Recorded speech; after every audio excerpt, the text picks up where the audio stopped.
मुंबई। ये नाम सुनते ही जहन में क्या आता है? महत्वाकांक्षा, सपने और एक ऐसी एनर्जी जो कभी नहीं रुकती। लेकिन क्या कभी सोचा है कि ये जो विशाल महानगर आज हम देखते हैं, ये कभी पानी में बिखरे हुए कुछ दीपों का एक गुच्छा था? जी हाँ, इसकी कहानी में एक शाही दहेज भी है, एक बहुत ही चतुर बिजनेस डील भी, और इंजीनियरिंग का एक ऐसा कमाल है जिसके बारे में सुनकर हैरानी होती है। तो चलिए इस दिलचस्प सफर पे निकलते हैं। हाँ, ये बात सुनने में भले ही अजीब लगे, पर है 100% सच। भारत की फाइनेंशियल धड़कन एक जमाने में एक यूरोपीय राजकुमारी की शादी में दिए गए तोहफे का हिस्सा थी।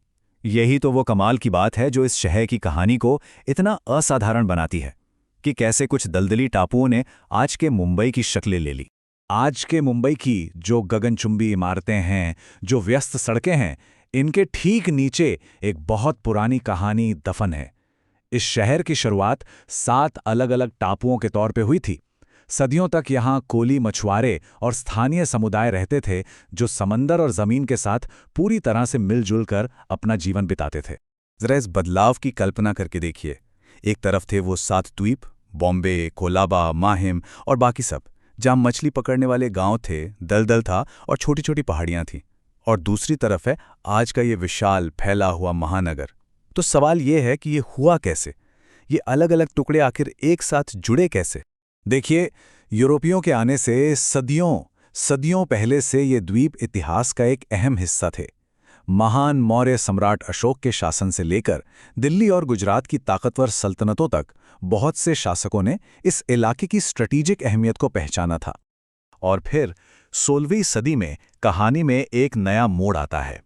दुनिया की लहरें इन किनारों पर यूरोपीय ताकतों को लेकर आईं। एक नए अध्याय की शुरुआत हुई और एक शाही शादी ने इन शांत द्वीपों के भविष्य को हमेशा हमेशा के लिए बदल कर रख दिया।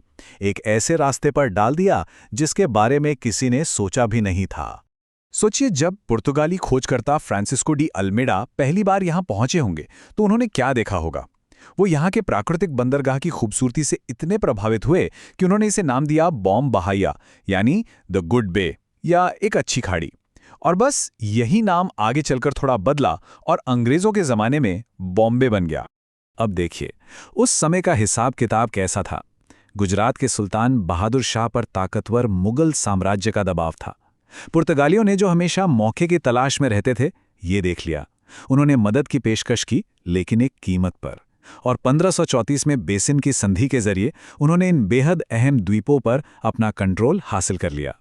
नहीं, ये कोई प्रेम कहानी नहीं थी, ये थी प्योर पॉलिटिक्स। देखिए, पुर्तगाली डच लोगों की बढ़ती समुद्री ताकत से परेशान थे। उन्हें एक ताकतवर दोस्त की जरूरत थी। तो इंग्लैंड के राजा चार्ल्स द्वितीय और पुर्तगाल की राजकुमारी कैथरीन के बीच एक शादी तय की गई, और दहेज में दिए गए बॉम्बे के 7 द्वीप। ये एक दुश्मन को दूर रखने के लिए चली गई एक शानदार चाल थी। और यहाँ कहानी और भी अविश्वसनीय हो जाती है। इंग्लैंड के राजा किंग चार्ल्स द्वितीय को शायद इन द्वीपों की असली कीमत का अंदाजा ही नहीं था। उन्होंने इसे ईस्ट इंडिया कंपनी को सिर्फ 10 पाउंड सोने के सालाना किराए पर लीज पर दे दिया। ये शायद इतिहास की सबसे बड़ी बार्गेन्स में से एक थी। कंपनी ने वो मौका देखा जो राजा नहीं देख पाए। तो जैसे ही ईस्ट इंडिया कंपनी के हाथ में ये द्वीप आए, एक लगभग नामुमकिन सा काम शुरू हुआ। इन बिखरे हुए, बाढ़ की मार झेलने वाले टापुओं को एक जुड़े हुए कामयाब बंदरगाह वाले शहर में बदलना। ये इंजीनियरिंग और बुलंद इरादों का एक सच्चा चमत्कार था। देखिए, गवर्नर विलियम हॉर्नबी के सामने एक बहुत बड़ी चुनौती थी। हर मानसून में द्वीपों के बीच का पानी चढ़ जाता था और सब कुछ डूब जाता था। व्यापार और आम जिंदगी सब रुक जाता था। तो उनका साहसिक उपाय क्या था? हॉर्नबी वेलार्ड प्रोजेक्ट, एक बहुत बड़ा प्लान जिसके तहत द्वीपों के बीच समंदर को भरकर जमीन बनाई गई और उन सबको एक साथ जोड़ दिया गया, जिसने बॉम्बे का नक्शा हमेशा के लिए बदल दिया।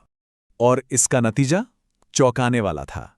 जैसे ही जमीन समुंदर से निकाली गई और व्यापार के लिए सुरक्षित बंदरगाह बने, लोग यहां खींचे चले आए। सिर्फ 15 साल के अंदर 1661 में जो आबादी 10,000 थी, वो 6 गुना बढ़कर 1675 तक 60,000 से ज्यादा हो गई। एक शहर सचमुच में जन्म ले रहा था। अब जब ये सारे द्वीप एक हो गए थे, तो बॉम्बे के विकास को कोई नहीं रोक सकता था। अपने शानदार प्राकृतिक बंदरगाह और सही लोकेशन की वजह से ये शहर कपास और अफीम के व्यापार का गढ़ बन गया और बहुत जल्दी ही ब्रिटिश साम्राज्य के सबसे अहम आर्थिक और प्रशासनिक केंद्रों में से एक बन गया। यही वो दौर था जिसने बॉम्बे को इसकी वो पहचान दी जिसे हम आज भी देखते हैं। भारत की पहली पैसेंजर ट्रेन के चलने से लेकर शानदार विक्टोरिया टर्मिनस और राजसी गेटवे ऑफ इंडिया के बनने तक ये सिर्फ इमारतें नहीं थीं, ये ब्रिटिश ताकत और भारत में बॉम्बे की बढ़ती हैसियत के प्रतीक थे। 1857 की क्रांति ने भारत में सब कुछ बदल कर रख दिया। इसके बाद ईस्ट इंडिया कंपनी, जो एक सदी से ज्यादा वक्त से यहां राज कर रही थी, उसे खत्म कर दिया गया और बॉम्बे पूरे भारत के साथ अब सीधे ब्रिटिश क्राउन के शासन में आ गया। ये वो पल था जब बॉम्बे एक कंपनी के शहर से एक साम्राज्य की अहम राजधानी बन गया। लेकिन शहर के बदलने की कहानी अभी खत्म नहीं हुई थी। एक और जरूरी अध्याय भारत की आजादी के बाद लिखा गया, जिसने बॉम्बे को उसकी नई आधुनिक पहचान दी। आजादी के साथ नए बदलाव आए। 1960 में भाषा के आधार पर राज्यों की मांग उठी और महाराष्ट्र राज्य बना, जिसकी राजधानी बॉम्बे को बनाया गया।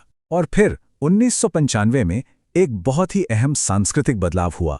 शहर ने अपना औपनिवेशिक नाम बॉम्बे छोड़कर अपनी मराठी जड़ों को अपनाते हुए मुंबई नाम रखा, जो स्थानीय देवी मुंबा देवी को समर्पित है।